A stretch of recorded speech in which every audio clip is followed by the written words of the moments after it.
Veterans Affairs Committee to order.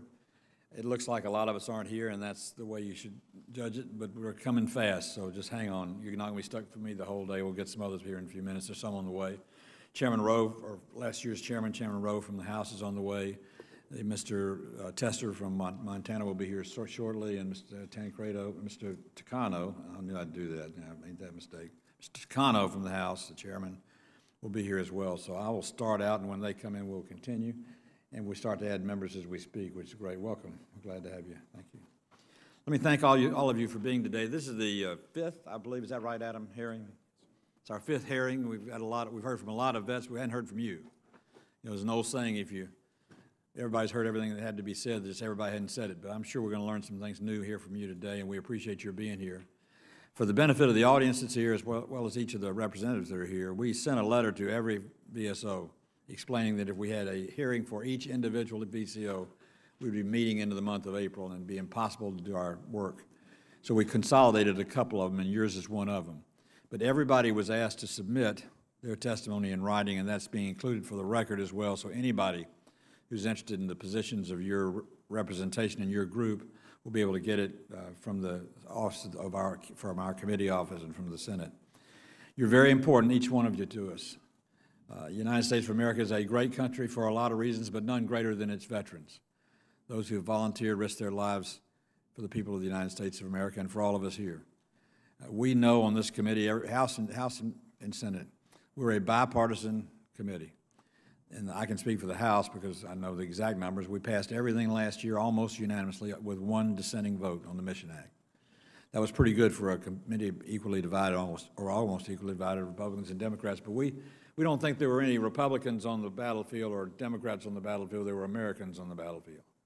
So we don't discriminate based on what you joined and what uniform you wore or how old you were or any of your color of your skin or anything else. We pay honor to those who risked their lives for the United States of America and the people. And one thing I want to make sure we do is that the benefits that you're entitled to when you're enlisted, that you get those benefits in as least cumbersome way as possible and as timely a way as possible.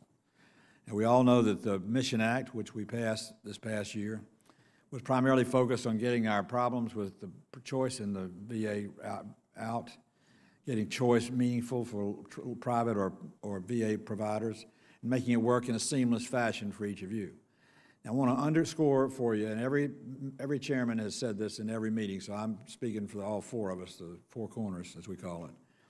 We have no interest in privatizing the VA. We have every interest in making the VA the best health care it can possibly be. He always comes in when the clapping starts. He's a show. Those people from Tennessee, I tell you. But anyway, we've all stated that when it's been our turn to testify in every one of these hearings. But we also know that there's no way you can have good quality health care available to every single veteran without using the empowerment of the private sector. And that's what choice does. If you can't get to a caregiver, or if there's a specialty you can't get to reasonably accessible, you pick one that is. And we're getting those access standards being done now. In fact, the access standards to private care was just released by the VA a couple of days ago for talking points, which we'll be testifying on shortly. And they are aimed at making it easier, faster, and more efficient for you to do that. And we're aimed at seeing to it the providers do the same. And Tri-West is going to be doing our placement on that too as well. And we've told them in no uncertain terms that speed and efficiency and good care are the absolute requirements of everything. We want to measure the VA's health care based on quantity and quality, not just quantity, but quantity and quality. We want to make sure you're getting the best care, make sure it's readily available so you don't have to wait on it. You've all risked your life for us or put your life on the line for us. It's nothing we do but see to it you get all the benefits that are there to do so. So I'm pleased to welcome all of you here today to Washington. I appreciate you coming and sharing your time. The way we'll operate is I'm going to introduce the other members of the four corners, the chairs and ranking members, to make an opening statement, and then we'll go to the members for questions after the opening remarks are going to be made. And the opening remarks are going to be made by, who's going to make them? I guess each one of you are going to make remarks about your particular road. Is that right? Is that what we're going to do? Yeah. So each one of you be prepared. those remarks will be limited to maximum of 5 minutes. Now, I can tell you, the Veterans from Foreign Wars, I didn't pull the rug on him. I told him he had 5 minutes, he took 12. But he was a little guy that looked mean. So I didn't have a mad veteran, but there are too many of y'all to do that. So y'all are gonna have to adhere to our 5-minute rule, or I'm gonna have to wrap the gavel, not because I wanna be rude, but because we got a lot to do and we want everybody to get their fair time. So with that said, let me go to the ranking member of the Veterans Affairs Committee in the United States House, the gentleman from Tennessee, Dr. Rowe. Thank you, Mr. Chairman. I will be brief. There are some special guests. Are any Tennesseans in the room? Anybody here make it from Tennessee? There are some special guests. Our TAPS kids that are here, and I want them to stand up. Lizzie Yagi, Chris Frierson, and Jonathan Langford. If you guys would stand up in the back, let's give them a hand. Thank you all for being here. It's been in the last Congress, and I want to go very quickly over what we did in the last Congress and really turn the floor over to you all. As the chairman had said, it was really a historic Congress as far as the VA was concerned. We passed the Accountability and Whistleblower Protection Bill. We passed the Forever GI Bill. And I think one of the things that we all, I don't care whether you're a senator or a congressman, appeals reform was incredibly needed because we all saw appeals that went out for disabilities for years. And many veterans died waiting on those appeals to get adjudicated. About 3 weeks ago, we've gone live with a new appeals program. We hope that stops that. And as the chairman said, we passed really a transformative bill in the VA Mission Act. And the chairman's absolutely right. What this Congress wants is a veteran to get top quality care wherever they receive it. And I just saw the president's ask in the budget, which is a 7.5% increase per year for the VA, which is really remarkable. And from the time I got here in 2009, the VA, through its three components, cemeteries, disability, and health care, it's $97.5 billion. That number the president asked for this year was $220 billion. So he has really kept his word to look after America's heroes. The one last thing I want to say, and a bill very near and dear to my heart, which really I've been working on for 10 years, is the Blue Water Navy bill. We need to get that across the finish line. The House passed it 382-0. The chairman and ranking member on the Senate side worked very hard to get that bill done. I want to thank them for their help. We're going to bring it back again, and we're going to pass it in the House again, and I feel sure this time that the Senate will get that passed. I appreciate all of you all who you represent. Appreciate you being here, and I yield back my time. Thank you very much, Dr. Rowe. And until the other two members of the Four Corners, Mr. Takano and whom else, and Mr. Tester come, we'll introduce them later on in the program because I want to go right to y'all. Y'all were on time and ready, so we're going to go to you. That's the way the military does everything. They're the NCO. They're the officers of the group. You and I are the NCOs, so we'll get things done around here. That's the way it works in the military. It's the way it's going to work on this committee. Thank you all for being here. And we have, for the audience knowledge, I want to introduce Mr. Alvarado Ramos. Is that correct? Right? Did I do that right? I mean, Madam Ramos. I'm sorry if I said that. Mr. Washington from the Fleet Reserve Association. Mrs. Venom, President of the Gold Star Wives of America. God bless you, darling. You look great in that gold. Dr. Zamperi, National President of the Blind Veterans Association, and I met you earlier. Thank you for being here today and the information you gave me. I appreciate it very much. Dr. Snyder, Commander of the Jewish War Veterans. Mr. Greenlaw, Commander of the Military Order of Purple Heart. Thank you, sir. It's an honor to be with you. And Ms. Campos, Senior Director of the Military Officers Association of America. Thank you, ma'am, for being here. We get either one of ours? No, we did not. So I am going to go directly to each one of you to make your statement, and then we'll do questions. Keep it strictly to 5 minutes, please, because time is of the essence in this. So we'll start with Mrs. Alvarado Ramos. Chairman Isaacson, members of the Joint Committee, my name is Lourdes or Alfie Alvarado Ramos, President of the National Association of State Directors of Veterans Affairs, NASDVA. I'm also the Director of the Washington State Department of Veterans Affairs. NASDVA is comprised of the Veterans Affairs Chief Executives In all 50 states, the District of Columbia, American Samoa, Guam, Mariana Islands, Virgin Islands, and the Commonwealth of Puerto Rico. We are the single organization outside of VA that represents the nation's 19 million veterans, contributing more than $10 billion annually in services to veterans and their families.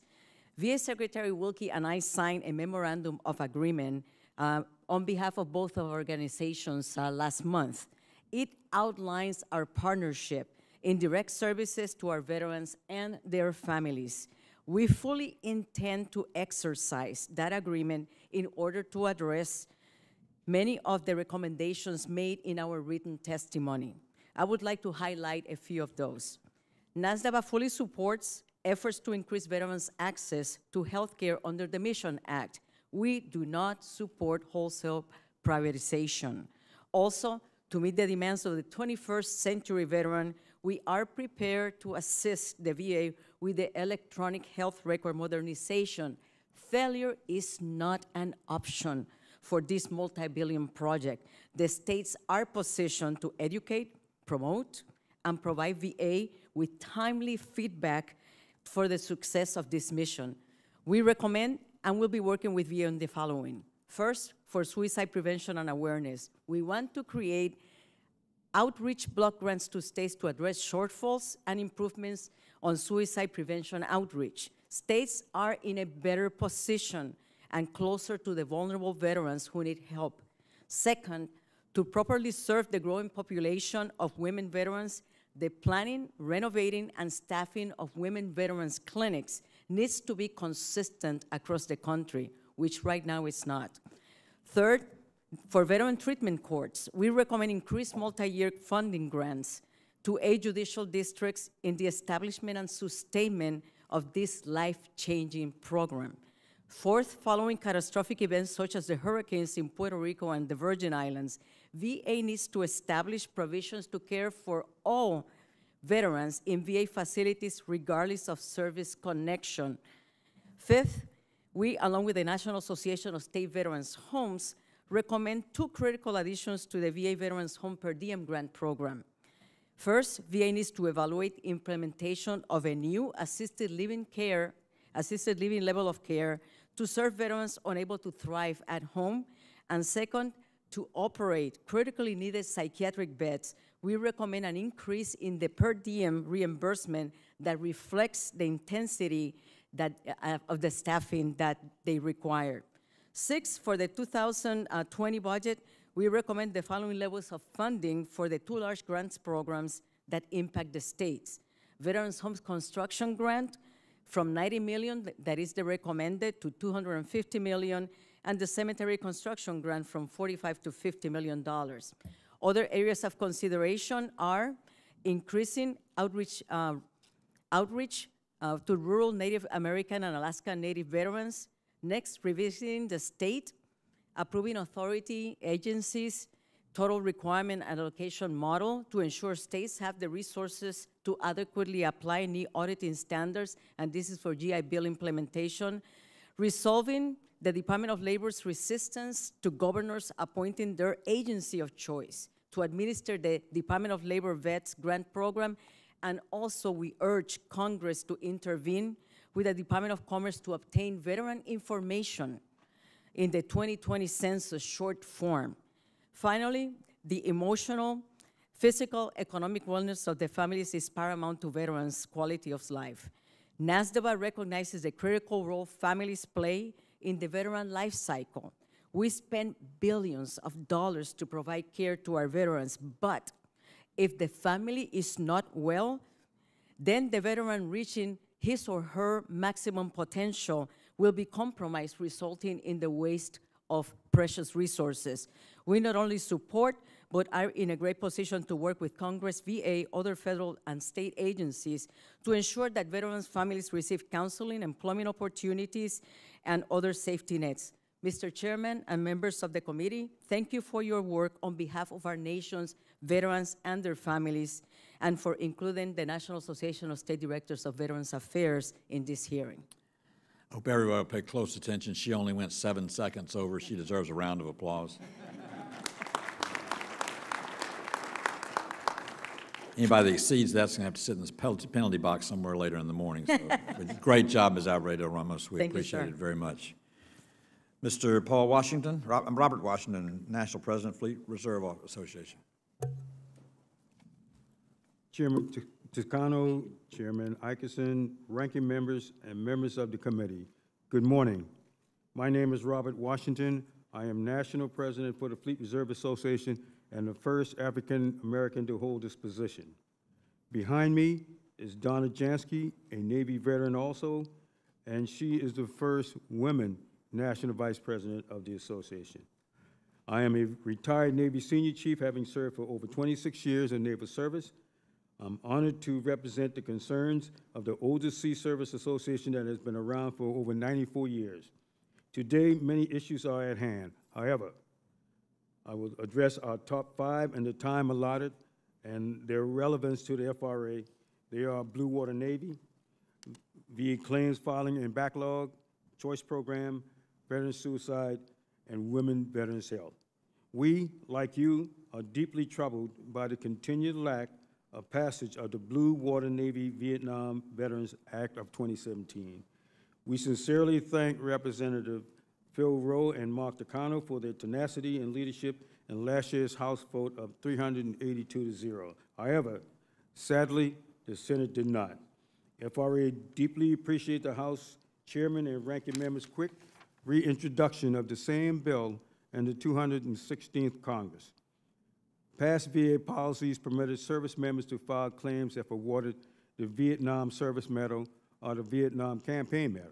However, in 2001, the VA implemented a boots-on-the-ground determination, which continues to limit the Agent Orange presumption allowance for the veterans who serve on ships off the coastal waters of Vietnam. It is still unclear from recent court litigation where the next step will be for Blue Water Navy veterans. Recent modification introduced by Chairman Toscano, positive motion forward on the behalf of these veterans. These initiatives strengthen continued awareness for eligibility status for the service-related VA medical and disability benefit.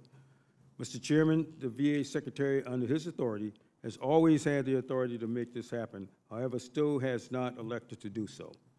Today, many of these veterans are senior citizens and can continue to hope for the earned benefit from those presumptive measures. Sadly, many will never have the choice to claim because they have already passed away or choose suicide as a result of to ease their pain. FRA concurs with the President's recently announced initiative on this epidemic.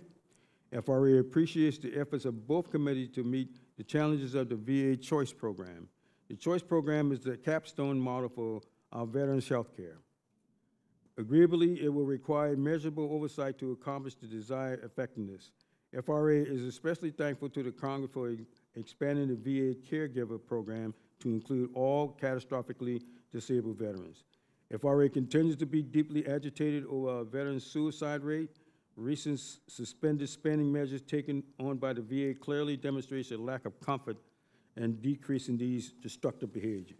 FRA applauds Chairman Mark Toscano's aggressive action of a new but a well-overdue congressional task force in addressing women and veterans' health care.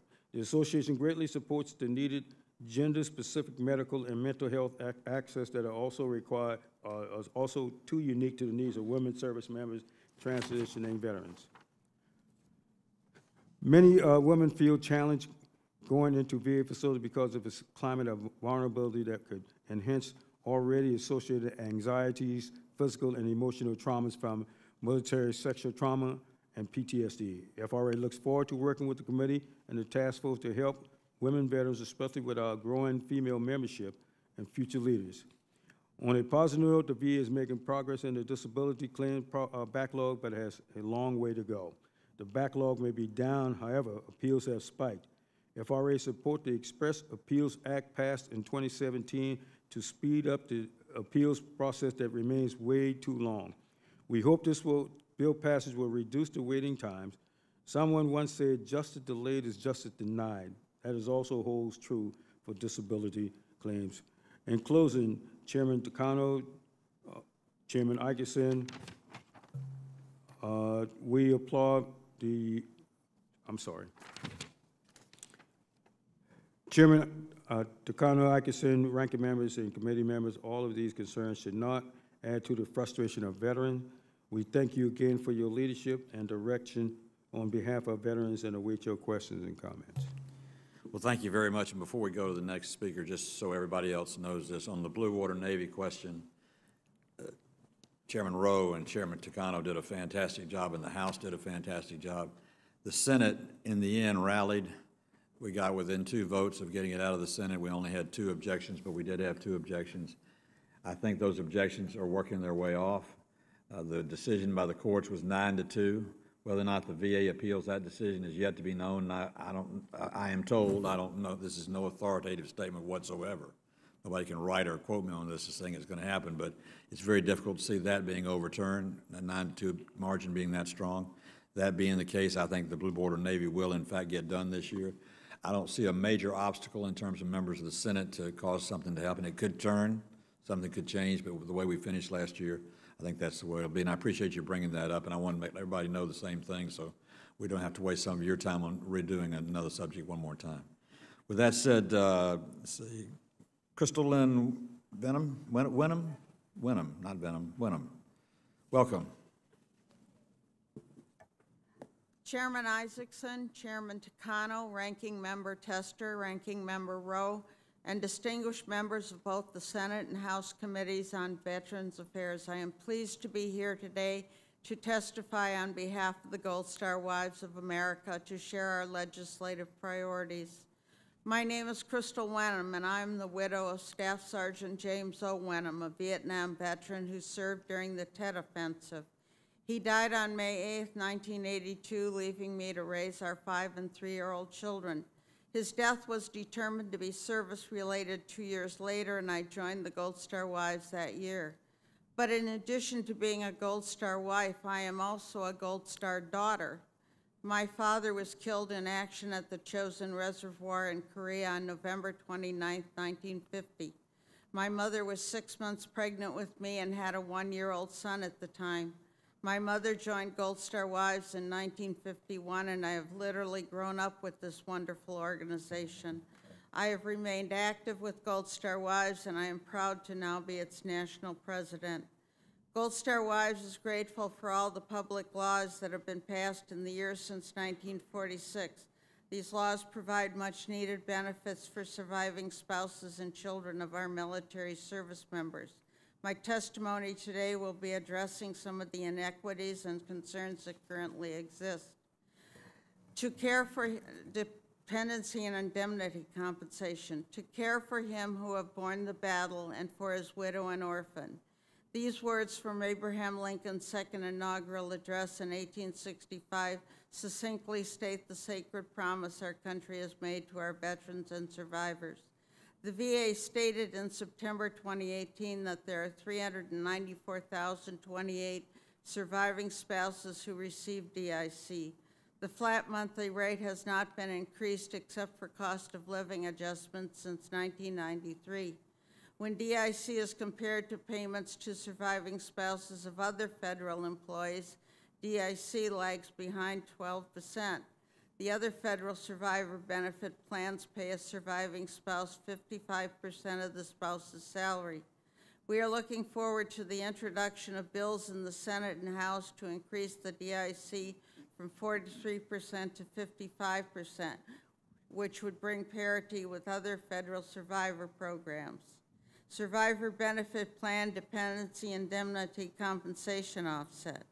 In 1972, Congress created the Survivor Benefit Plan for retiring service members who may select up to 55% of their retirement pay towards SBP.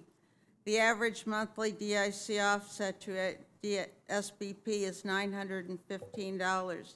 The spouses subject to the SBP DIC offset only receive the portion of the SBP that exceeds the DIC offset. A bill, H.R. 553, Military Surviving Spouses Equity Act, was introduced in the House by Representative Wilson and Representative Yarmouth.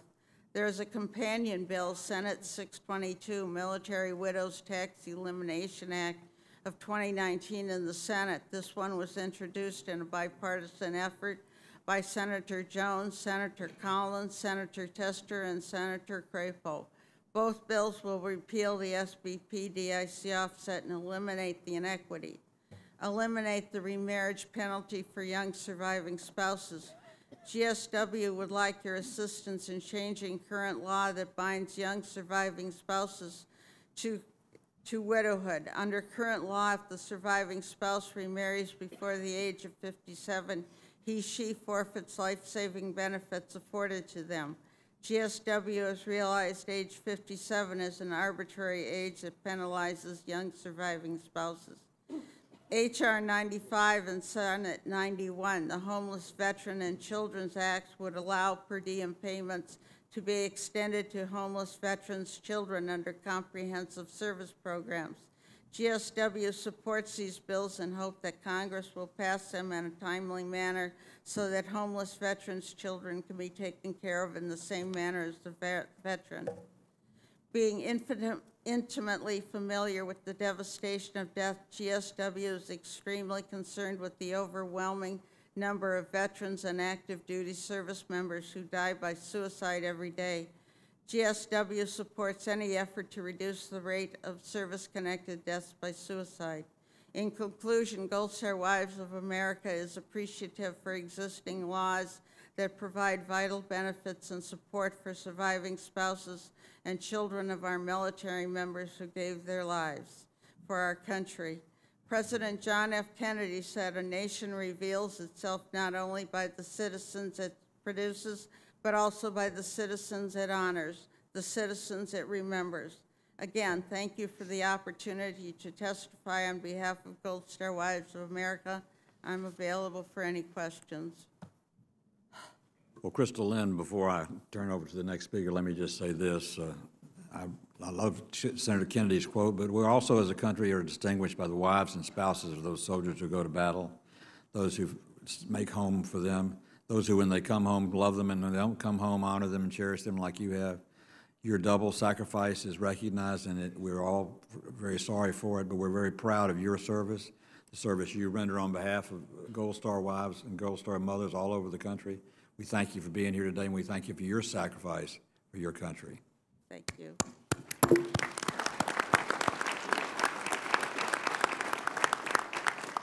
Dr. Thomas Van Perry, is that right? Yes, sir. Close enough, anyway. Close enough. Welcome, sir. On behalf of the Blind Veterans Association, appreciate the invitation to speak today before Chairman Isaacson and Chairman Takano, Ranking Member Tester and Rowe, and some of you are old friends, and we always enjoy our engagement with the members, and I welcome the new members here. We've been Blinded Veterans Association 74 years come March 28th. And we're very proud of our tradition of working with the VA and with members of Congress. Some 5 issues that I wanted to cover in the time that I have. One is, and we appreciate that when you passed the Mission Act, you included caregivers for the pre-9/11 veterans.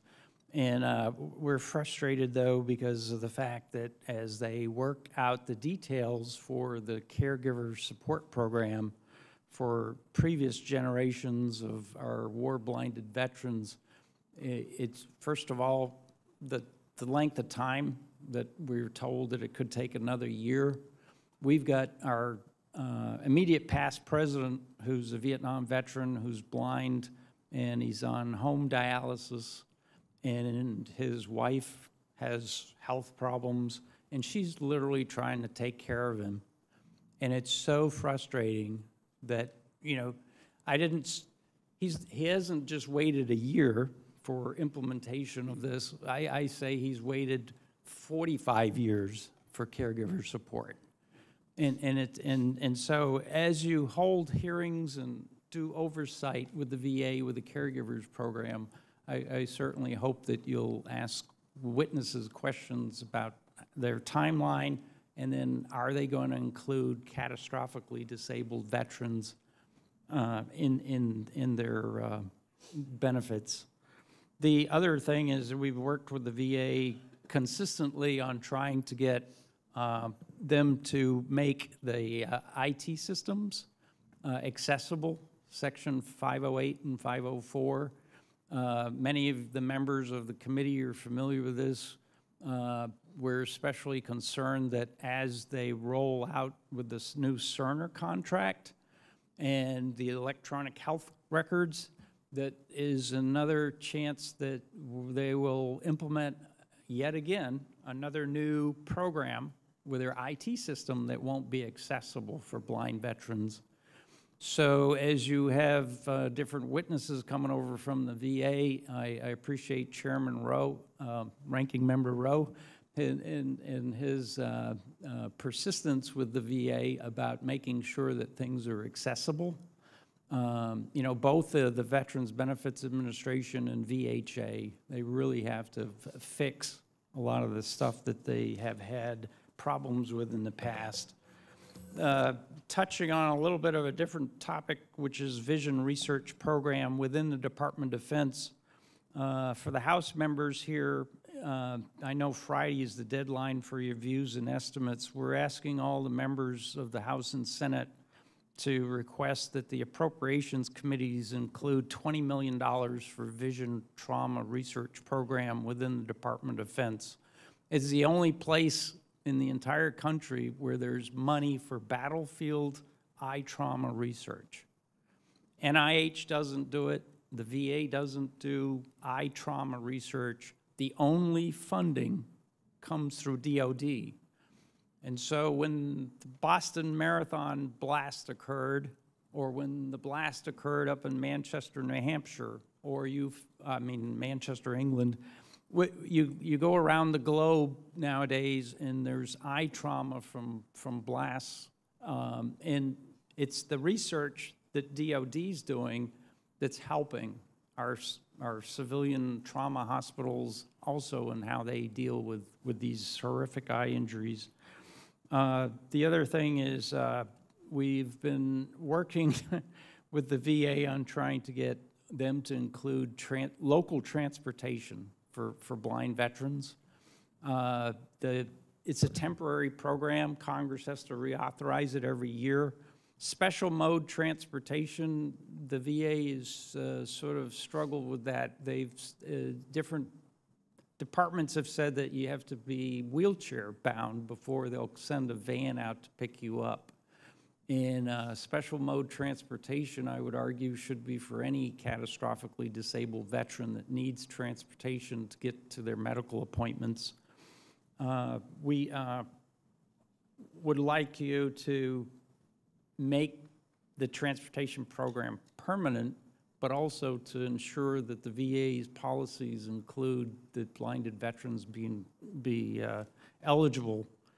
The Special Adaptive Housing Grant, unfortunately, my friend Senator Bozeman left, but he and I worked when I was Director of Government Relations on legislation for this Adaptive Housing Grant program, and that needs to be fixed because it currently requires you to have no vision in order to be eligible for the SAH. Those are the 5 things I wanted to cover. I appreciate your time and look forward to any questions you have. Thank you for your testimony, your service, and your sacrifice. We appreciate it very, very much. Dr. Snyder? Good morning, Chairman Takano, Chairman Isaacson, honorable members of the committee. My name is Dr. Barry Schneider. I'm an Air Force career officer and the National Commander of the Jewish War Veterans of the United States. Jewish War Veterans will celebrate its 123rd anniversary this coming Friday. The Jewish War Veterans of the USA acknowledge and appreciates the effort taken to reduce and prevent the current reported rate of 20 veteran suicides per day. Veterans are 1.5 times more likely to commit suicide than non-veterans. More than 6,000 veterans take their lives each year. I hope the new cabinet-level task force initiated by President Trump last week to prevent veteran suicides will be successful. Suicides as a public health issue affects everyone, families, friends, and community. With the resources of this committee, the VA, and Congress, a plan can be and should be devised to address this crisis in a meaningful and successful manner. More must be done. JWV urges the full mental health screening using all available assessment tools and full access to veteran facilities for all individuals exiting the military. As a lifelong educator and student, the issue of student veterans resonates with me in a very personal way. I have earned 2 master's degrees with significant assistance from federal and DoD programs. I'm pleased that the post-9/11 GI Bill provides significant benefits and provides a positive path for returning veterans to re-enter society as productive citizens. On behalf of JWV, we thank you for recognizing the importance of this bill and ensuring its continued funding. However, since the post-9/11 bill became law, many for-profit predatory colleges have sprung up, and they view our veterans as nothing more than dollar signs. There are many reports of aggressive and deceptive targeting of veteran service members and their families. They engage in misleading recruiting practices on military installations and often fail to disclose meaningful information, enabling potential students to determine if a college has a good record of graduating and positioning students for success in the workforce. As I've traveled around the country and visited many colleges and universities, I have found great differences among the various institutions. The schools which have excelled have one thing in common. They provide one-stop shopping for our veterans and their families. For example, the University of Colorado Boulder has established an Office of Veteran and Military Affairs, VMA. This office is staffed by veterans for veterans. They operate from their own building and provide transitional support to higher education and civilian life. The unique circumstances of veteran students moving from the military environment to academia requires special support. The University of Colorado's VMA office provides this in an exemplary way. This includes a Bridge Summer program and their Veterans Ambassador program, which helps new students connect with other veterans prior to the beginning of the school year. The VMA office provides both academic and life counseling, tutoring, hands-on assistance in applying for various VA benefits and financial supports. To ensure that all of our veterans receive this level of support, JWV asked the Department of Veteran Affairs and Congress to establish a rating system ensuring that all educational institutions which receive government funding meet at least minimum requirements and standards of accountability to ensure that our veterans can select with confidence a program which will meet their needs. From my perspective, accountability must include single point of contact, proper accreditation, staffing by veterans, readily available access to counselors for academic and financial advice, and a sense of community where veterans can meet with other veterans to openly discuss problems and issues that they face during their transition. Further, a list of acceptable institutions must be made available on the VA website. Predatory institutions which take advantage of our veterans and their families must be stopped. The post-9/11 GI Bill is a great benefit, and Congress must ensure its proper administration.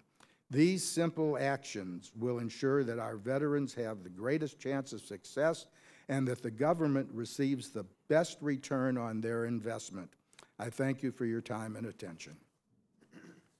Thank you, Dr. Snyder. We appreciate it very much. Mr. Greenlaw, the Military Order of the Purple Heart National Commander, we welcome you. Thank you, sir. Douglas J. Greenlaw, former First Lieutenant, 05-332-162, U.S. Army. You're part of the leadership of our country, and I stand before you as a very proud individual. Thank you for all that you do. Earlier, I placed my formal words into the permanent record as National Commander of the Military Order of the Purple Heart. I would like to dedicate my precious time today by speaking directly to you up close and personal about our country's combat wounded veterans. I speak on behalf of the 500,000 Purple Heart recipients in America that were wounded in protecting our beautiful country in combat. And of course, we respect those that died in the form of their duty as well. We give them special recognition and recognition of their sacrifices. But today I'd like to talk about the combat wounded vets, the survivors, those that have been spared death, but have had the unfortunate case of being wounded, some gravely wounded. They live with the physical and the mental trauma that affects not only the body but the mind, sometimes even the soul. As a recipient of 2 Purple Hearts in Vietnam, I was wounded gravely the second time, but I consider myself fortunate because my scars lie beneath my clothing. Not all were so lucky. I know a patriot who woke up in a zipped-up body bag in the cooler, and that's only half the story. As he struggled in that bag, he had a religious experience. God visited him in that bag as he struggled. And to this day, he feels that he was told by God that Jesus never died. Jesus woke up in that tomb just like he did, and he busted his way out. He showed his wounds to his friends, and he married Mary Magdalene, had a wife, children, lived a life. My pastor told me that that's a common theory called the swoon theory. Well, it's no theory to the man in the bag. You'll never convince him of otherwise. Charles Eggleston, a good friend of mine, was gravely wounded in an IED explosion and following mortar attack behind him. He suffered massive wounds. He was in the hospital for 3.5 years. 3.5 years. The surgeons were taking bones out of his back from the men blown up behind him. To this day, he has shards of bones in his body that he carries on a daily basis. Try living with that. It's called PTSD. Bob Bostwick, another friend, was wounded and captured POW in the Korean War. As the Chinese who captured him dragged him overland to their hidden camp, they beat him, focusing on his wounds, telling him they were going to torture, interrogate, and kill him. He thought, well, if they're going to kill me, they're going to kill me escaping.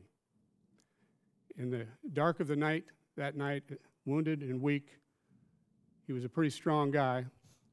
He overpowered, he killed his guards, 2 guards. He escaped somehow, weakened, finally found himself to find his way back to his unit in South Korea. Now, here's my point. Do you know how old this gentleman was when he experienced this? He was 18 years old. 18, right out of high school. We aren't fighting wars with 40-year-old Harvard MBAs. These are our young warriors that are out there, 18, 19 years old. I was the old man. I was the old man at 23 as an infantry company commander in Vietnam, fighting and leading 158 men in the swamps and valleys and rivers and mountains of Vietnam. May I please say just a couple of words about our young military today, the millennials. They're a fine generation of Americans. Every military generation is better than the one before. Today they're bigger, they're stronger, they're better equipped. They have the same patriotism than the veterans that fought before them. So if you see one who's 18 years old, treat him like an adult or her like an adult, because that's what they are. I could go on and on with stories, but I know my time is limited. When legislation crosses your desk, please remember us, the combat wounded, the Purple Heart recipients. The laws on paper represent real men and real women from all wars, and your support is so important. If you remember anything I say today, please remember this. Our bodies heal, but our scars remain, and our wars never end. Thank you. Well, Mr. Groenelaw, thank you very much, and let me just comment, mate, for 1 minute. Your testimony is very compelling, and we are all aware of the sacrifice, but sometimes not as aware of the depth of the sacrifice of an individual, as you point out in the stories that you told. And we know what the Purple Heart means. It means you were wounded in battle. I did not know until you told me there were 500,000 Purple Heart recipients. Is that the right number? There's no exact number, but that's the estimate. That's how many people took a bullet for us, basically to say. And one of the things I want to underline is that the injuries of the wars of the 21st century are different from the injuries of any other war we've ever had. And so many of them are soft tissue injuries of the brain, of the psyche, and of the soul. It's very important that you point that out. We should never forget anyone, and we should always remember there's a tragic story behind every veteran. Sometimes they hide it all their life from us, but they go through it every day because they were the ones that experienced it. Thank you for your testimony today. We appreciate it. Ms. Campos? Chairman Isaacson, ranking members Tester and Rowe, and members of the committees. I'd like to take this opportunity to ask our MOA members in the audience to stand and give our appreciation and a round of applause for making the 115th Congress one of the most successful in recent years, and for this opportunity to testify.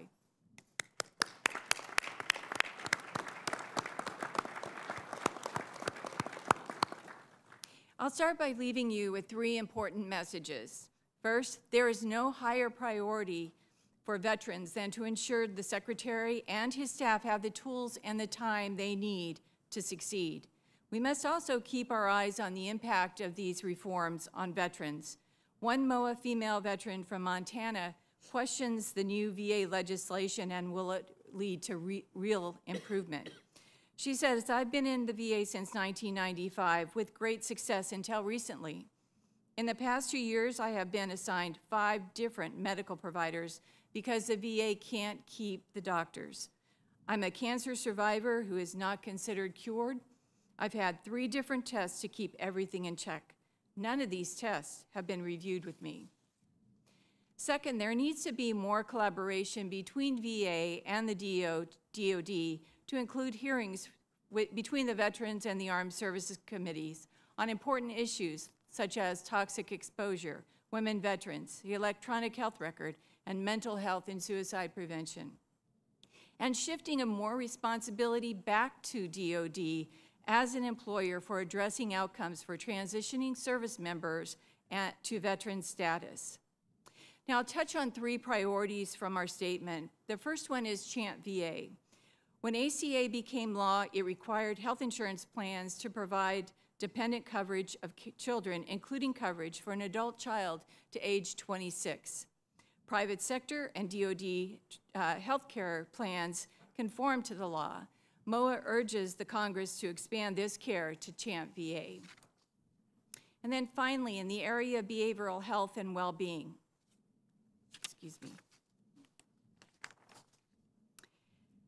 there's no doubt VA has made great strides in expanding its healthcare services to help veterans suffering from pain, traumatic injuries, and mental health. VA can't let up its efforts because the need is so great. MOA recommends investing in VA and DoD collaboration and services and investing in ways we can identify at-risk populations. And then in the area of women veterans, VA continues to struggle to adapt to meet the rising demand in delivering needed health care and disability benefits to women veterans. For nearly 4 years, MOA has partnered with the United Health Foundation, studying how the unique demands of military service affect long-term health. We've produced 3 reports, 2 on a broad group of those who have served, and a narrow report on women veterans. Last year's Health of Those Who Served report revealed those who served are more likely to describe their health better than their civilian counterparts, but they are also more likely to suffer from a litany of chronic diseases and to engage in unhealthy behaviors. The study also showed some troubling trends, particularly among women veterans, whose rates of suicide thoughts more than tripled between 2011 and 2016. MOAA is grateful to the committees for your commitment to ensuring women veterans have equal access to medical and other benefits. The important work you did in the last Congress, combined with Chairman Takano's and Representative Brownlee's efforts in establishing a women's task force, provide the needed momentum to make significant progress this year on these issues. In closing, I'd like to share a story of an active duty Army service member and his father's care in the VA and how it formed his perception of VA. Just before retirement, his father received a letter from VA notifying him of the abnormally high rate of veterans in Desert Storm and Desert Shield in his unit with brain-related issues. VA later denied his father's claim because he couldn't prove service connection. He died at age 56 of brain cancer. Before his father's death, his son was told VA had no hospice programs for veterans under 65. It took the director of the Indianapolis VA to finally authorize hospice care. This service member's takeaway, while VA providers, the staff, and the healthcare were awesome, the lag time between discharge from service and VA care and the bureaucracy continues. This story speaks to the generational consequences of how we treat and care for our veterans. I know I want my son, who's in the military now, to be able to have the same trust and confidence in his VA when he leaves service as I've experienced from my service. MOAA is committed to working with the committees and the department to help build a VA all veterans can be proud to call their own. Thank you again, and I look forward to your questions. Thank you, Ms. Campos. And I'm now going to turn the gavel over to Mr. Takano from the House Chairman to complete the hearing this morning. I want to thank all of you for your participation and all the members for being here and theirs. And Mr. Takano, I'll turn it over to you. Thank you, sir. Yes. Thank you, Chairman Isaacson. It's always an honor to join you and Ranking Members Tester and Rowe and all members of the House and Senate Committees on Veterans Affairs to hear directly from the organizations that represent millions of veterans and their families who are impacted by our decisions. And like the rest of the members sitting at the dais, I take this responsibility very seriously.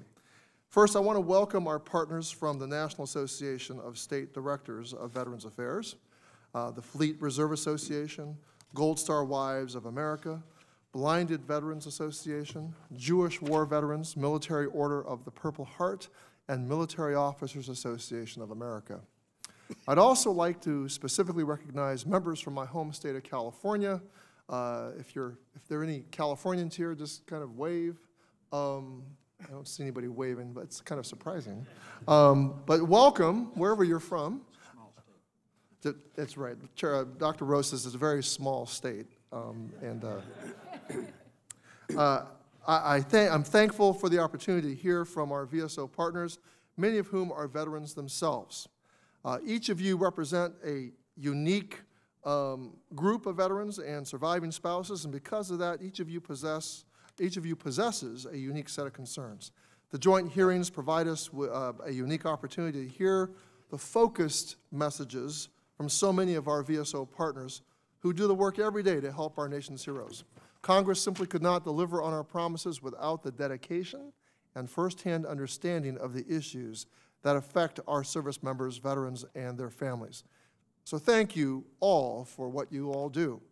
With your help, we have identified many problems and fixes to those problems, but the work is far from over.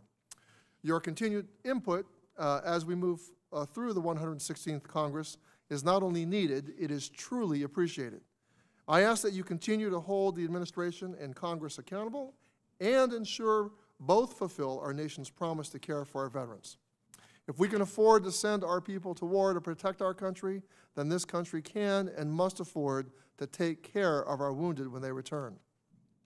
Reading through your testimony, your concerns, I wanted to say this, your concerns are my concerns and the concerns of the House Veterans Affairs Committee.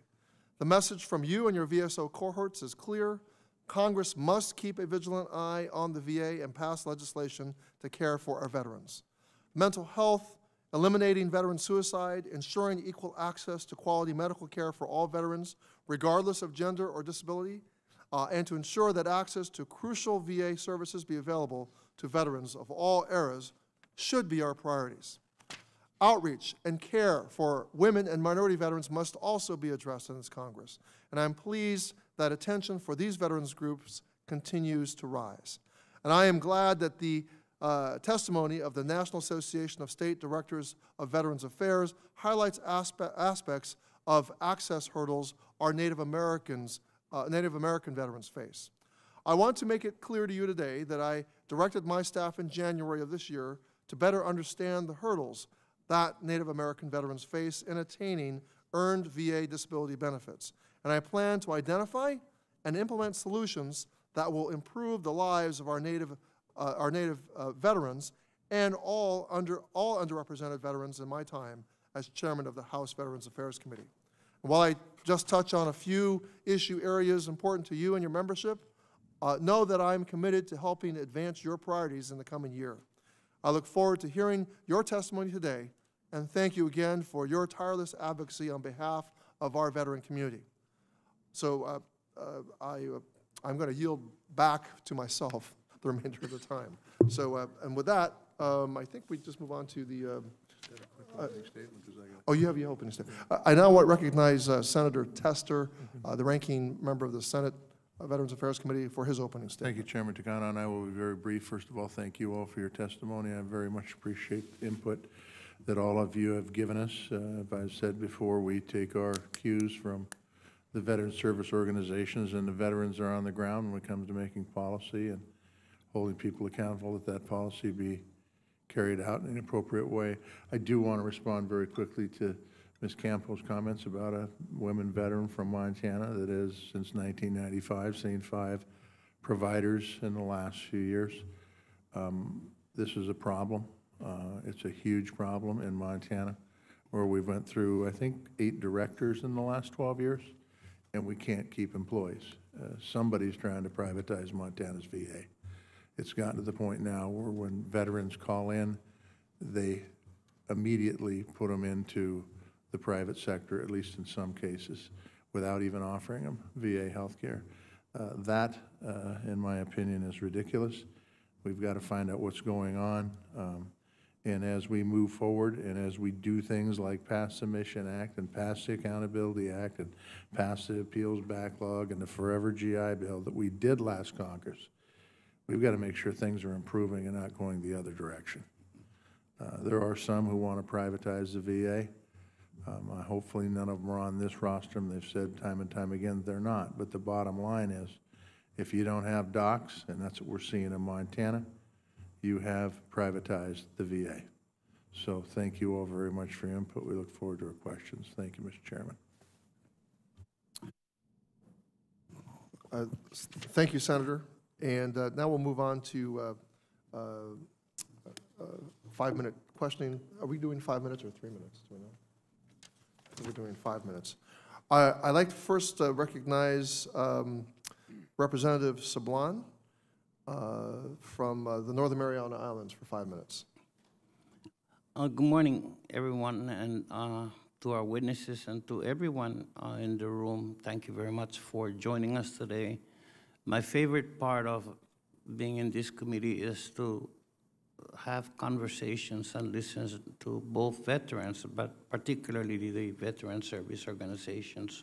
Thank you very much for all that you do for our veterans. I come from a place where the only place in the United States that doesn't even have a CBUC.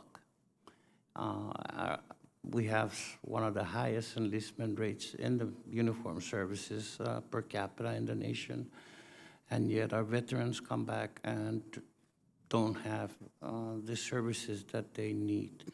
But let that go for a while. I'd like to ask the witnesses at least to please raise your right hand if you support the privatization of the Veterans Administration. Anyone who supports the privatization of VA? Thank you, because neither do I. I think VA provides some of the best service for our veterans. We only need to continue working to improve those services. And Mr. Chairman, thank you, and I yield back my time. Gentleman yields back. I call upon Dr. Rowe for 5 minutes. Thank you, Mr. Chairman, and I want to thank all the members for being here and your incredibly compelling testimony. And Dr. Snyder, you do not look 123. I'm going to say that for you. Pushing it. Tom, thank you for your comments.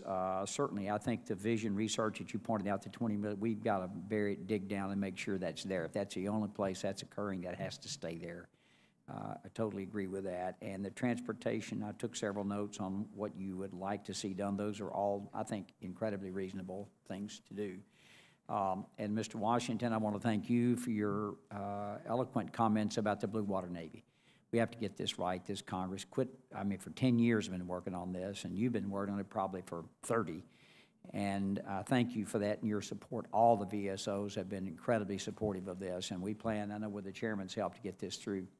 And Ms. Campos, you mentioned something that's very near and dear to my heart. You cannot have continuity of care if you see 5 different doctors all the time. And I would respectfully disagree with my good friend, Senator Tester. The problem we're having in this country, we don't have enough providers. And getting those providers to go in rural areas is a challenge. I know I saw when the VA at home did not have I'm an OBGYN specialist.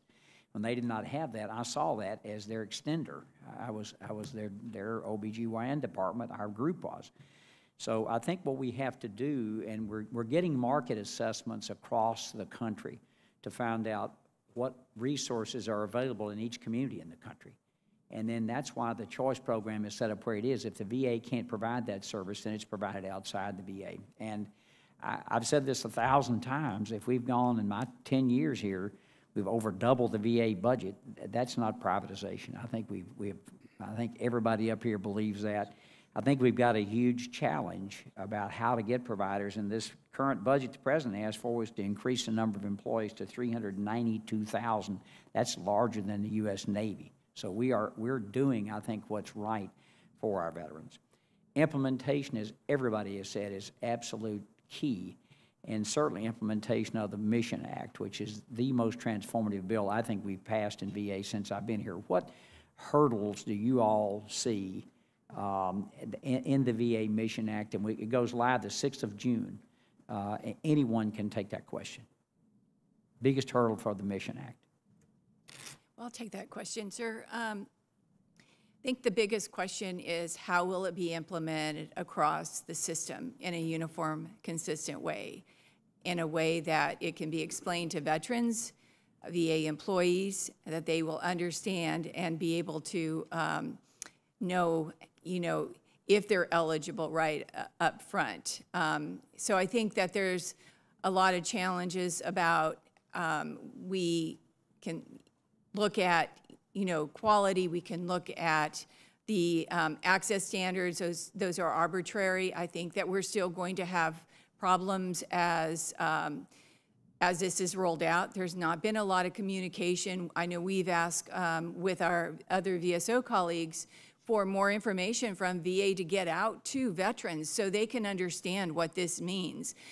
I went to a Tallahassee VA not too long ago, and they're getting confused between the choice program, and some people think that the Mission Act and the community care has already been rolled out. And so there's a lot of confusion out there, and I think that if we don't get ahead of the communication on this in the front end with the employees to be able to talk to veterans about this and to the providers that those veterans are going to be talking to as they sit across from their provider, trying to decide where's the best place to get their care. I think several of us are having, I think it's in the morning, we're having breakfast with the Secretary. We'll absolutely pass that along because I think the VA needs to include you guys, all the veteran service organizations, so you can educate your membership. I think that's a huge benefit. Before I yield back, Captain Greenlee, I want to thank you for your incredible service to this great country. I salute you, sir. I yield back. Thank you, Dr. Rowe. I recognize Senator Tester for 5 minutes.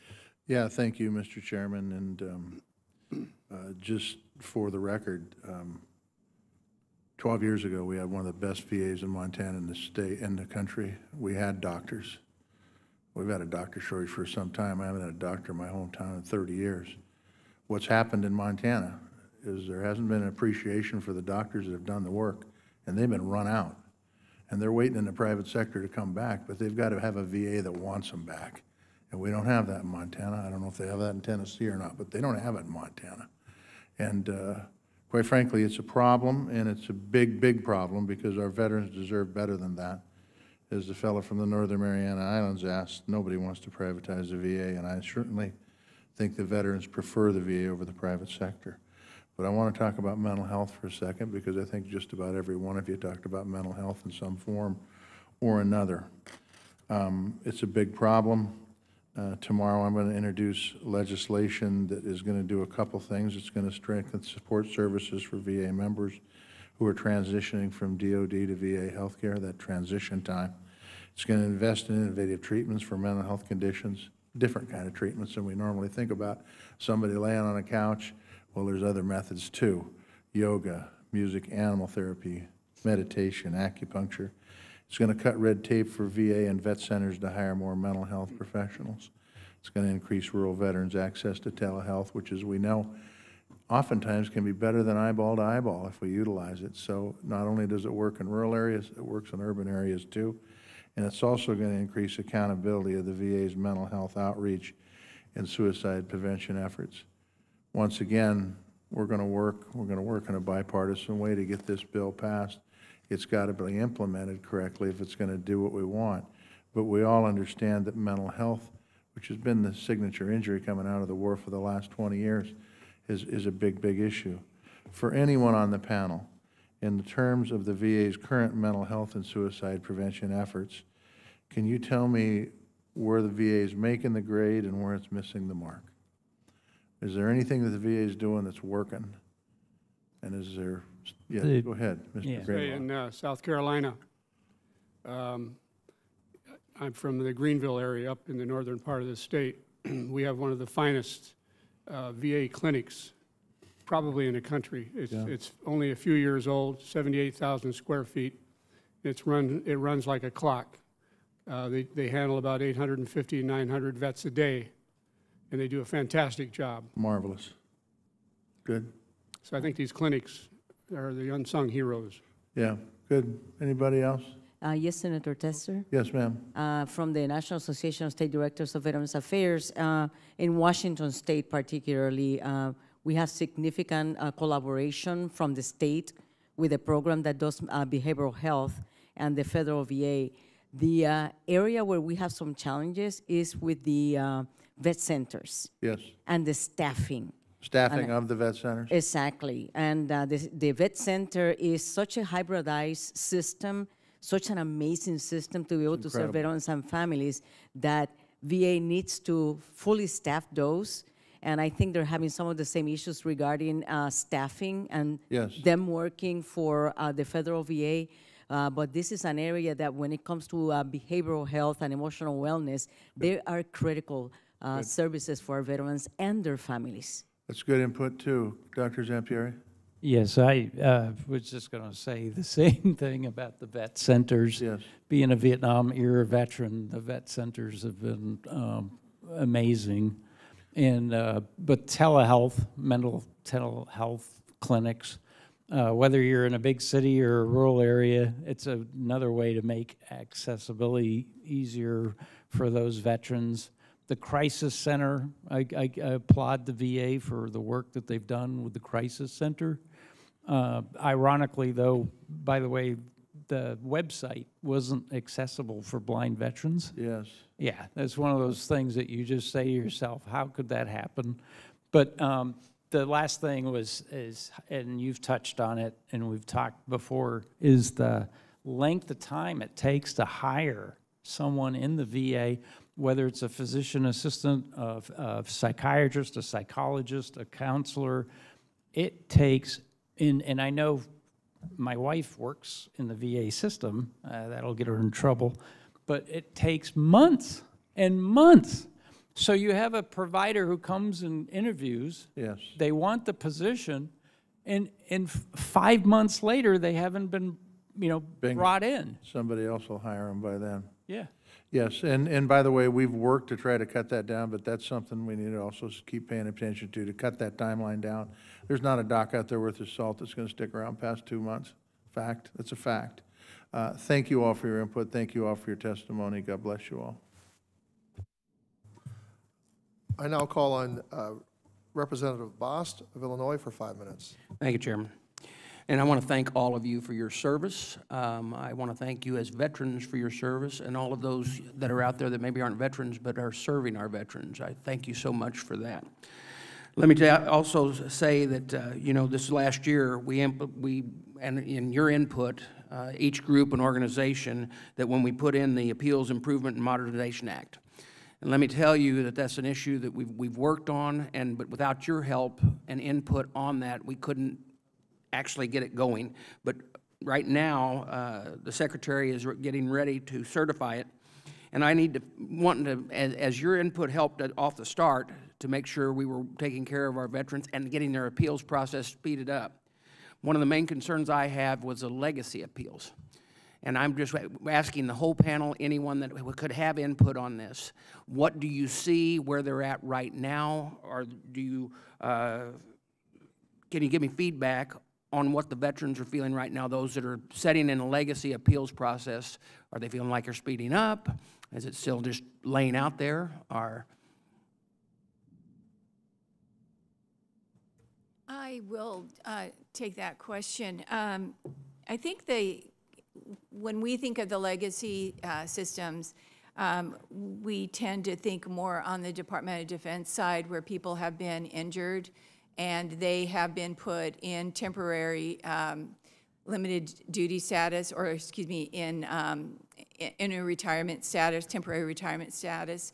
And 3 years later, they come back. They may have gone through the joint disability evaluation system and were put into that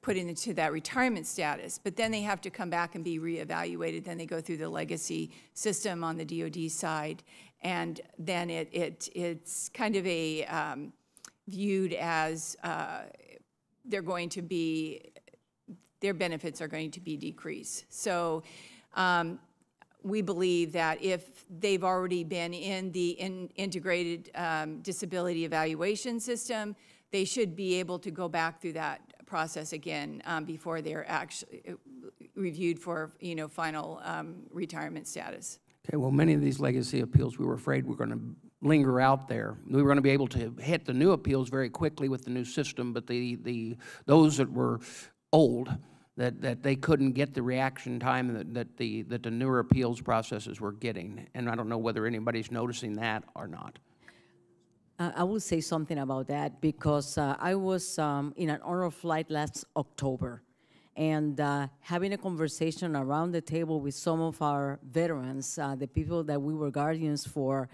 The conversation was at that time not around how long it took for their appeal to take place, but comparing notes of how short a time it was taking. So I think there's progress being made by VA when it comes to being able to expedite.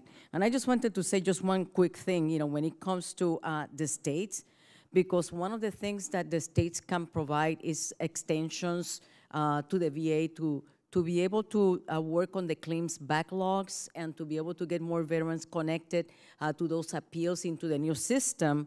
But part of that is on-the-ground services, and states being able to get the ability through potential funding to expedite and be able to connect more veterans into the new systems. Well, the concerns I had, and I'm very short on time, you see, I myself, as a Marine veteran, whenever I left, I lost my high-frequency hearing. My wife believes that it is just a selective hearing that I have, but we did have that tested. But it was at a time, at that time in the Marine Corps that, and the military, that, when you're 23 years old and you want to go home, they ask you to sign a waiver, and then you don't have to be held there for an extra 6 months. Okay, those don't hold up supposedly, but at least I went through the process. I myself did not get the disability appeal. I didn't. I got to the point in life that it really didn't matter, but I kind of took the stand whenever I got here to speed up the process because I know how long it can be and how hurtful it can be, and finally most of them give up rather than get what is owed to them, and it is my job, I feel like, to continue to fight for that. So if you see those come up, please let us know. We'll continue to work hard for you, and thank you for being here. Gentleman yields back. I recognize Senator Blumenthal for 5 minutes. Thanks, Mr. Chairman. Thank you all for being here today, and thank you for your service to our nation. I'm sure that there may be veterans here or listening from Connecticut, and I want to thank them as well. Many of you have spoken about the priorities that I share and that I've worked on during my time in the United States Center. Veteran suicide is one of them, access to health care services for women veterans, and support for veteran caregivers of all generations, just to name a few.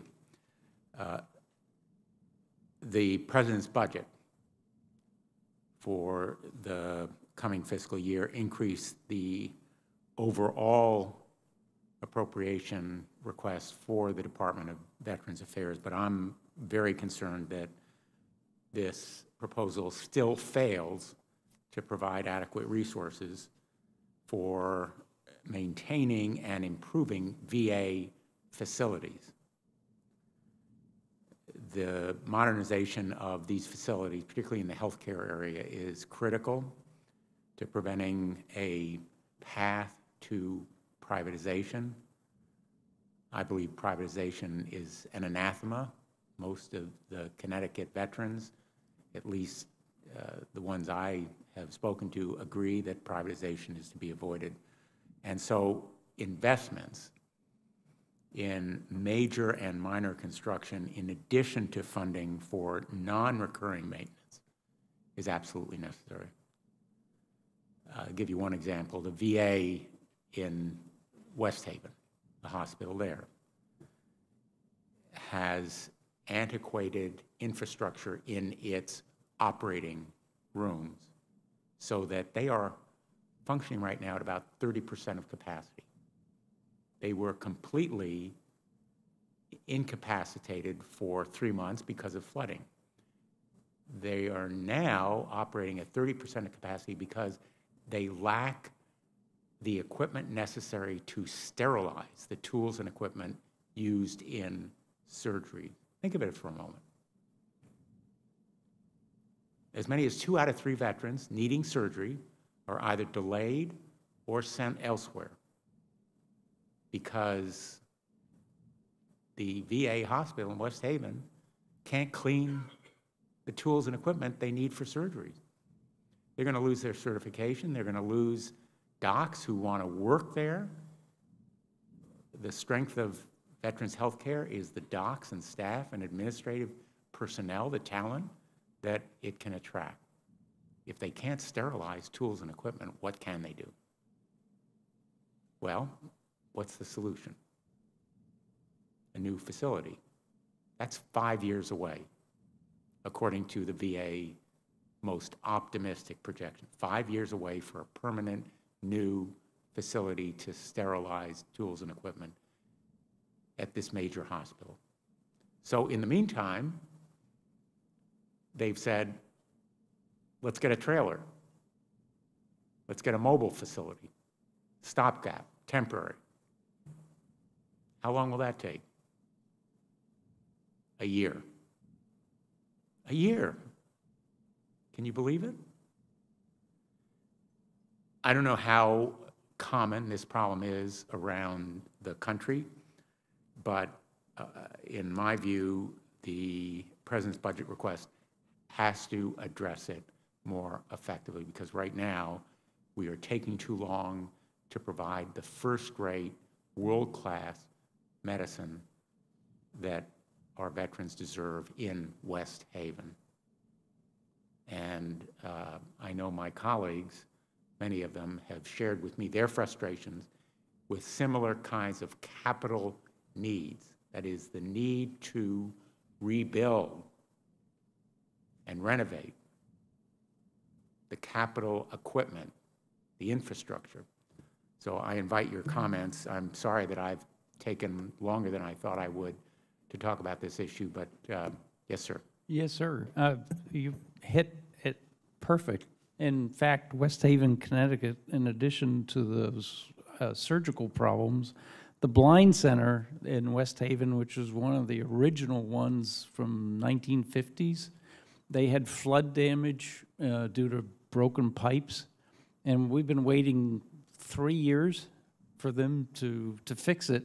So the bed inpatient count for blind rehabilitation at that facility is been reduced to like 40%. That blind center serves all of New England. Blind veterans from Maine, Massachusetts, Rhode Island, that's where they're supposed to go. And the waiting times, it's because of the construction problems. And I think most of the bipartisan comments would be that, yeah, the VA doesn't do a good job at construction. But, you know, it drags on and on. I just want to finish, and I apologize for taking a little more time. That comment is really so important and compelling, and I thank you for it. I also want to make clear that what I've said here is in no way a criticism of the dedicated doctors, physicians, surgeons, nurses, administrative staff at the West Haven Hospital. They are working with one hand tied behind their backs. No fault of theirs. The VA here in our nation's capital is hamstringing them because of the construction delays and impediments that it has created. And so I've written to the Secretary asking him personally to expedite this situation. But as much as I hope that he will personally intervene, that's no solution nationwide. And your presence here today, I hope, will provide a powerful impetus for us to unite on a bipartisan basis and demand better of the VA when it comes to these kinds of capital investments in our veterans' care. Thank you so much, Mr. Chairman. Thank you, Senator Blumenthal. I now recognize myself for 5 minutes. With all due respect to my ranking member, it is true that VA investments have increased, but that doesn't necessarily gainsay that there is a privatization agenda afoot by some. We have a former secretary of the Veterans Affairs Department in this administration, the first one that has claimed that a privatization agenda was what in part forced him out.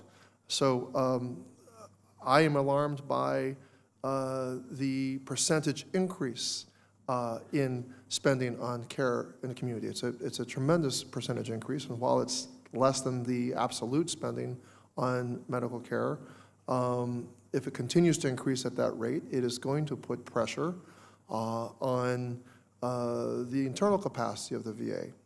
And even as we have spent this money, increased amount of spending, we still have 45,000 positions that remain unfilled, mainly at the Veterans Health Administration. And this is very concerning.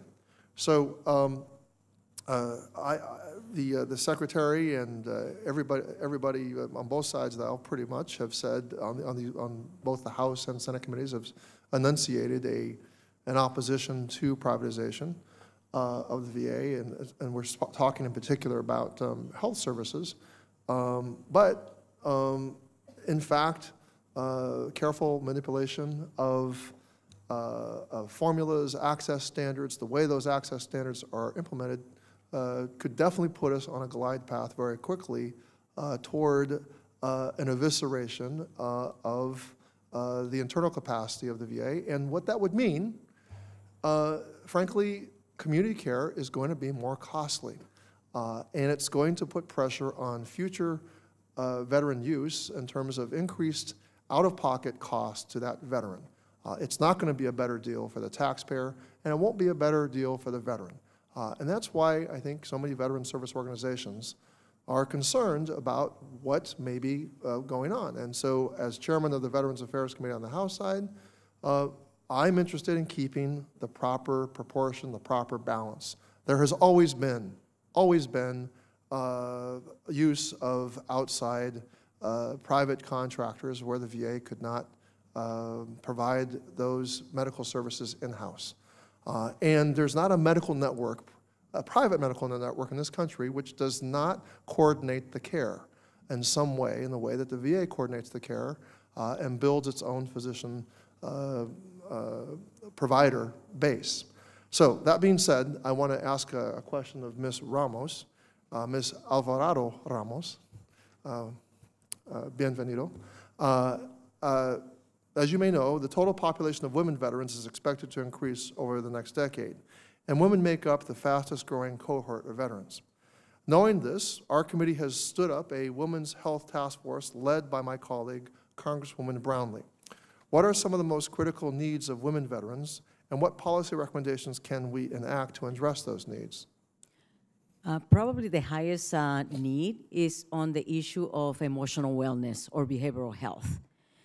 Because women, because of having been a minority, and I came in 1971 into military service when we were 2% of the military force, the issues of military sexual trauma, issues of being able to manage their families along, sometimes being dual service families. There's a lot of pressure on women veterans having served in which the emotional wellness issues surface. And behavioral health or emotional wellness is the root cause of a lot of the issues that we're dealing with in the states and the federal VA. Homelessness, unemployment, child abuse, in many cases, substance abuse, and therefore, if we're able to upstream be able to deal while they're still on active duty in ensuring that they're well as they leave the military, then that's going to transpose into the community. But if they need the services, if we need the services, it is important that the network, has the capacity and also the gender-sensitive care that is needed for women to be able to get the care that they need. Thank you for your response. My time is up, and I want to now recognize the gentleman from South Carolina, Mr. Cunningham, for 5 minutes. Good morning. I want to thank each and every one of you all for being here this morning and sharing your time with us. It's your most valuable resource, and it means a lot that you're here. I represent the 1st Congressional District of South Carolina, which goes from Charleston all the way down to Hilton Head. Out of all South Carolina districts, it has the highest population of veterans in the entire state. And I can't tell you how proud I am to be able to claim that piece. So, and Mr. Washington, this question was for you. And as we all have family members or friends who have cared for others, we often realize that it's the caregiver who suffers a lot as well. And sometimes attention is not placed enough on them. And as you know, the VA Mission Act improves caregiver programs by providing relatives or friends who care for eligible veterans a stipend, training, and access to health insurance and counseling. And while I believe that we all agree our next step should be to expand caregiver services to veterans of all, but beyond that, what else can we be doing to not only support the veterans, but to support those who also support veterans, to support the caregivers and make sure they have everything that they need to care for our veterans. Thank you, sir, for the question. I just want to let you know that I am also from Charleston, South Carolina, So thank you. And that I think what we need to do is probably look at some kind of community-based sharing of mental health issues so that our veterans will have someone to turn to.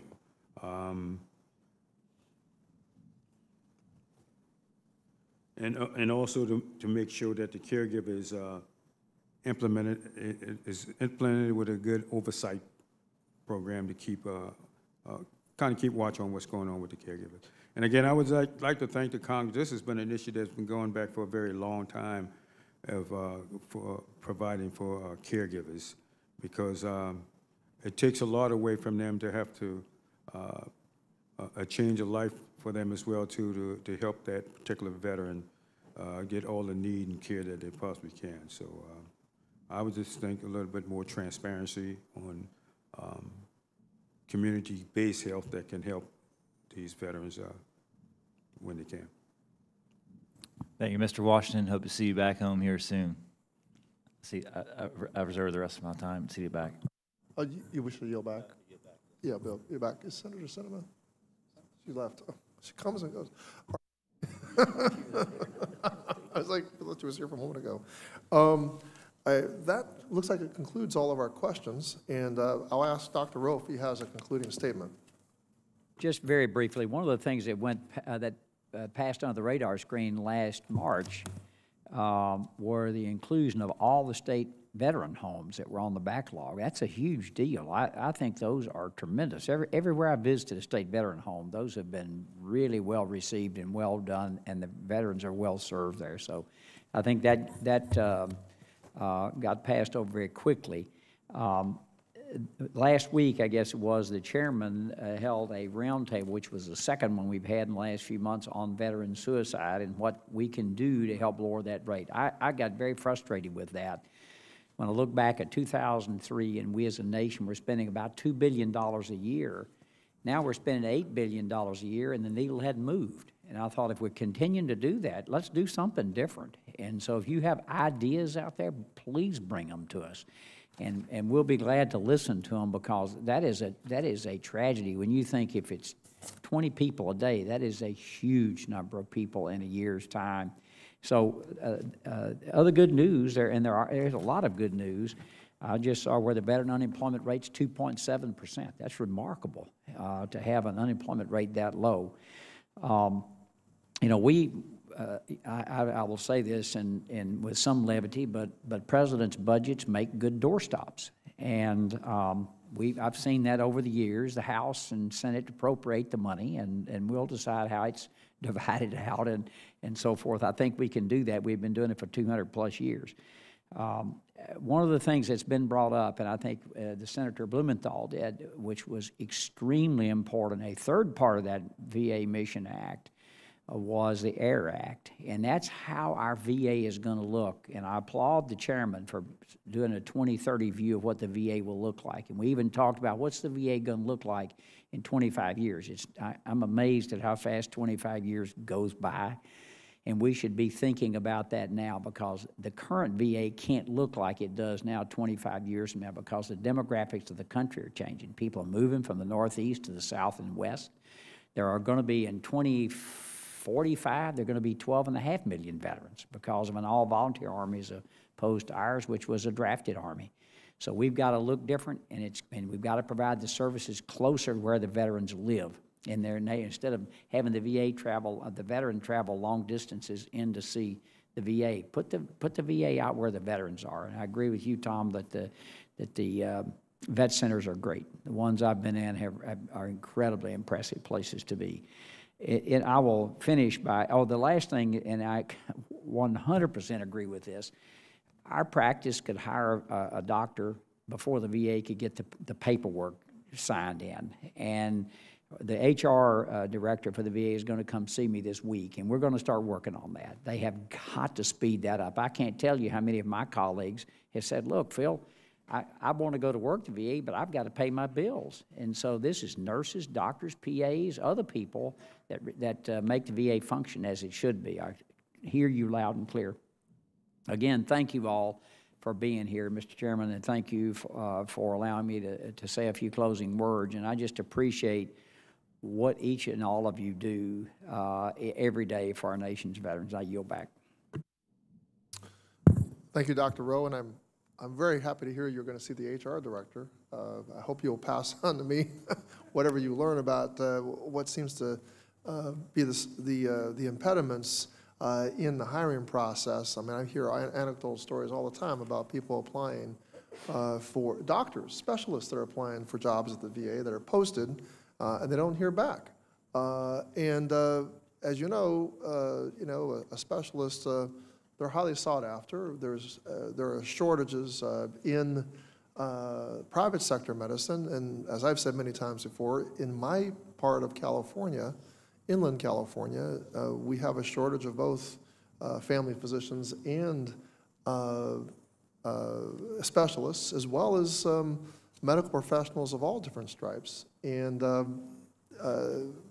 in the context of that shortage, of course it's going to be difficult for the VA to fill its vacancies in areas such as mine, and increased choice, an emphasis on choice, doesn't solve the problem, because veterans are going to face long wait times and access issues, even if they're referred out into the community.